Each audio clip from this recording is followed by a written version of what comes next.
రాజకీయంగా తన ఎదుగుదలను చూడలేక చంద్రబాబు నాయుడు గారు కాంగ్రెస్ ఎమ్మెల్యేలు కలిసి అన్యాయంగా 16 నెలలను జైల్లో ఎట్టేసారని చెప్పేసి అని మాట్లాడుతున్నారు. నా కథ గుర్తు తెచ్చుకోండి అనడానికి నువ్వేం సొద్దపోసో కాదు, మహా అంత గొప్ప నాయకుడు ఏమి కూడా కాదు.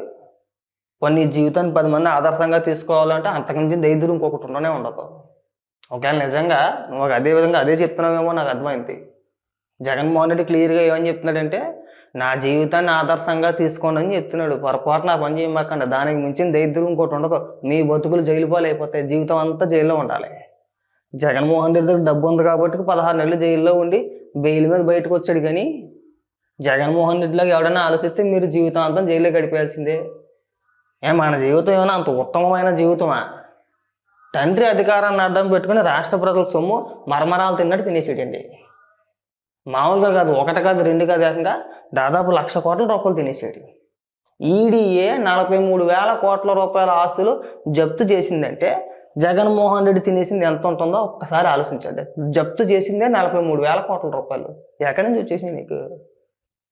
2004కు ముందు మీ కుటుంబ ఆర్థిక పరిస్థితి ఏంటి? మీ ఆస్తులు విలువ ఎంత? ఎంతనా? లక్షలు, 10 లక్షలు, 15 లక్షలు ఎంత ఉండేదేమో అప్పట్లో. 2009కి వచ్చేసరికి కోట్ల రూపాయలకు పడగలెత్తేసాడండి. ఏ విధంగానే? ఎక్కడి నుంచి వచ్చేసింది కానీ కోట్ల రూపాయలు? పైగా ఇక్కడికి వచ్చేసి నా జీవితాన్ని గుర్తు తెచ్చుకోండి, చేతిలో బొచ్చెట్టుకుని అడుక్కు తినాలి. లేదంటే అదే బొచ్చెట్టుకుని రాజమండ్రి సెంట్రల్ జైల్లోనో ఏదో సెంట్రల్ జైల్లో ఆ నీళ్ళ సార్ వేసుకుని అన్నం తినాలి. అంతకుమించి పీకేది ఏమి ఉండదు. బెయిల్ మీద బయటకు వచ్చాడు, బెయిల్ మీదే ముఖ్యమంత్రి అయ్యాడు. కానీ ఆ కేసుల విచారణ ఇవాళకే తేరాలా? వెళ్ళేవా నువ్వు? వాయిదాలకు వెళ్తావా? ముఖ్యమంత్రి అవ్వకముందు వరకు వెళ్ళాడు, ముఖ్యమంత్రి అయిన తర్వాత నువ్వు వారం వారం నాంపల కోర్టుకు ఎందుకు వెళ్ళట్లేదయా? ఏమైంది కేసులు? సరే, అక్రమంగా కేసులు పెట్టారు, నువ్వు రాజకీయంగా ఎదుగుతున్నాడు, పెద్ద పనుడు వచ్చి దిగిపోయాడు ఇక్కడ, అందుకని చెప్పేసి అక్రమంగా కేసులు పెట్టేసారని అనుకుంటున్నావు కదా. సరే, అలాగే అనుకుందాం. అక్రమ కేసులు అయితే నువ్వు విచారణకి ఎందుకు వెళ్ళట్లేదు? నీ కేసులు ఇప్పటి వరకు ట్రయల్కే రాలేదు కదా అసలు. నువ్వు వారం వారం కోర్టుకి ఎందుకు వెళ్ళలేదు అసలు? అవునా? ఒకవేళ అక్రమం అని తేలితే ఈ పాటికి కొట్టేదిరేమో కేసులన్నీ కూడా. కానీ కాదు, అవి ఇప్పటి వరకు ఎందుకు ట్రయల్కి రాలేదు? ఇంకా తినతో పాటు ఇంకా సహనిందితులు ఉన్నారు, ఒక 8 మందో 10 మందో ఉన్నారు. ఇంకా కరెక్ట్గా విచారణ సమయం కానీ లేదంటే ట్రయల్కి వచ్చే సమయంలో ఒక డిశ్చార్జ్ పిటిషన్ వేస్తున్నారు. ఆ కేసులకి నాకు ఎలాంటి సంబంధం లేదు, ఆ కేసుల నుంచి నన్ను తొలగించేసాను ఇంకోటను ఒక డిశ్చార్జ్ పిటిషన్ వేస్తున్నారు. ఆ డిశ్చార్జ్ పిటిషన్ పైన విచారణ అదొక 2-3 ఏళ్ళు. అది పూర్తయ్యే సమయానికి మళ్ళీ ఇంకొక వ్యక్తి వచ్చేసి ఇంకొక డిశ్చార్జ్ పిటిషన్, అది కంప్లీట్ అయ్యే మనకి మళ్ళీ ఇంకొకరు, అది కంప్లీట్ అయ్యే టైంకి మళ్ళీ ఇంకొకరు. ఈ ల్యాగ్కి కారణం అదే అని నీ తెలివితేటల గురించి చెప్పుకుంటున్నానండి. ఎప్పుడు ఎవడో అక్రమంగా కేసులు పెట్టేస్తే కొన్ని ఏమైనా రాష్ట్ర ప్రభుత్వం అయినా పెట్టిందా? ఈడీ సిబిఐ అయ్యా? అవును కదా, దానికి సమాధానం చెప్పు.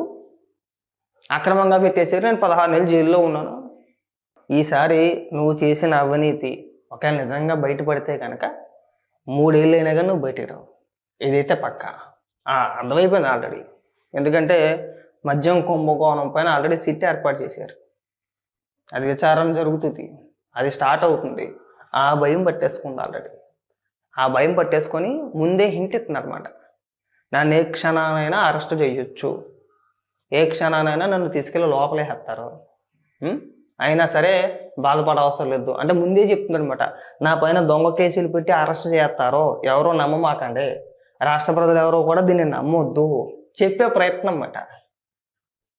చిన్న దోపిడీ చేయలేదన్న నువ్వు, మద్యంలో తినేసేవు, ఇసుకలో తినేసేవు, అన్ని వ్యాపారాల్లో ప్రభుత్వమే చేసేసింది అంటే నువ్వే చేయించేసేవు లెక్కలు లేకుండా.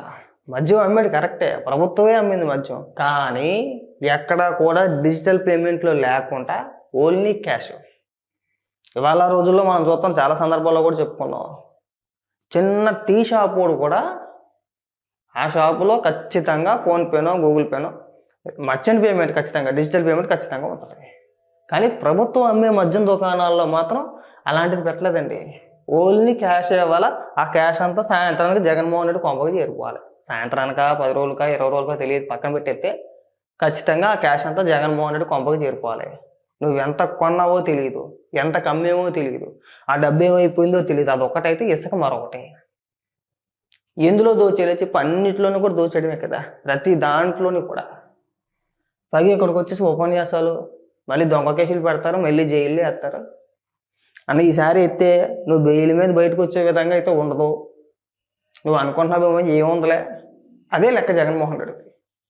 జగన్మోహన్ రెడ్డి అంత ధైర్యంగా అవినీతి చేయడానికి గల కారణం కూడా ఏంటంటే, తండ్రి అధికారంలో ఉన్నప్పుడే లక్షల కోట్ల రూపాయలు తినేసాను.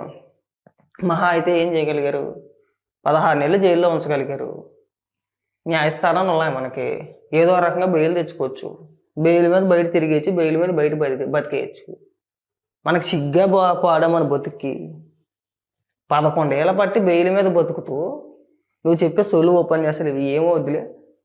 మహా అయితే కేసులు పెడతారు 3 నెలలు. మహా అయితే కేసులు అది నీకన్నా, నీలాంటి బలిసినోడికి కేసులు అంటే తీసి పడేయచ్చు. ఏముందలే కేసు అనుకోవచ్చు. కానీ సామాన్యులకి, మధ్యతరగతి కుటుంబాలకి అది కాదు. జగన్మోహన్ రెడ్డిని చూసి కార్యకర్తలు రెచ్చిపోమాకండి. మహా అయితే 3 నెలలే అంటున్నాడు కదా, 4 నెలలు అంటున్నాడు కదా, బెయిల్ మీద బయటకు వచ్చేచ్చలే అని చెప్పేసి అనుకోమాకండి. ఒక్కసారి కేసు పడితే, ఒక్కసారి అరెస్ట్ అయ్యి జైలుకి వెళ్తే మన జీవితాలు తలకిందలైపోతాయి. మన అసలే మధ్యతరగతి. ఒక్కసారి మన ఆర్థిక పరిస్థితులను చూసుకొని జగన్మోహన్ రెడ్డి చెప్పాడని చెప్పేసి రెచ్చిపోమాకండి. వన్స్ ఒక్కసారి అరెస్ట్ అయ్యారనుకో మొత్తం మీ జీవితాలు తలకిందలైపోతాయి. మామూలుగా కదా, ఆర్థికంగా కుదేలైపోతారు అనమాట. దివాలా తీసే స్థాయికి, అంటే రోడ్డుని పడిపోతామని చెప్తున్నాను నేనైతే కనుక. మనలాంటి మధ్యతరగతి వ్యక్తులపైన కేసులు పడి ఒక్కసారి అరెస్ట్ అయితే మన జీవితం నిజంగా తలకిందులైపోద్ది. మనం ఊహించడం అది కోలుకోలేని దెబ్బ. అర్థమైందా? ఛార్జ్ షీట్ పడి ఒకవేళ నిజంగా కోర్టు నుంచి సమన్లు వచ్చి వాయిదాలకి రావాలమ్మా అంటే అది ఇంకా పెద్ద నరకం. అది మామూలు నరకం కాదు. నీ దగ్గర ఉన్నా లేకపోయినా, నువ్వు పని చేస్తున్నా పని చేయకపోయినా ఖచ్చితంగా వాయిదా టైంకి వచ్చేటప్పటికి ఖచ్చితంగా నువ్వు వాయిదాకి వెళ్ళాల్సిందే, కోర్టుకి అటెండ్ అవ్వాల్సిందే. అందులో వేరే ఆప్షన్ లేదు అసలు నీకు. జగన్మోహన్ రెడ్డి అసలు చెప్తాడు, మీ ఇష్టానుసారంగా మీరు మాట్లాడంటే 2 నెలల తర్వాత 3 నెలల తర్వాత బెయిల్ వచ్చింది, మళ్ళీ గట్టిగా పోరాడదాం అంటాడు. అవన్నీ నమ్మమాకండి. తర్వాత దేకేనాదులు కూడా ఉండడం మనల్ని చెప్తున్నాడు కదా అంటే ఒకవేళ నీ దగ్గర భయంకరంగా సంపాదించేసి భయంకరంగా డబ్బు ఉందనుకో, మీ ఇష్టం. వాళ్ళకి కేసులు లెక్కే కాదు. 3 నెలలు కాదు 4 నెలలు లోపల ఉన్నా సరే వాళ్ళ కుటుంబానికి గడిచిపోతూ ఉంటుంది. కానీ మనకు అలా కాదుగా. మనకు ఒక నెల ఏదైనా అయితేనే మన కుటుంబ ఆర్థిక పరిస్థితి కుదేలైపోద్ది. అంతేనా? మనం బతకాలి. ఒకవేళ పెళ్ళి అయితే కనుక పిల్లలను పెంచుకోవాలి, వెనకతల తల్లిదండ్రులను చూసుకోవాలి, ఎంతమందిని చూసుకోవాలి. నువ్వు జగన్మోహన్ రెడ్డి నువ్వు ఇలాంటి రెచ్చగొట్టే మాటలు మాట్లాడి వాళ్ళ జీవితాలని దయచేసి నాశనం చేసే మాటయ్యా. నాశనం చేసే ప్రయత్నం ఇదంతా కూడా.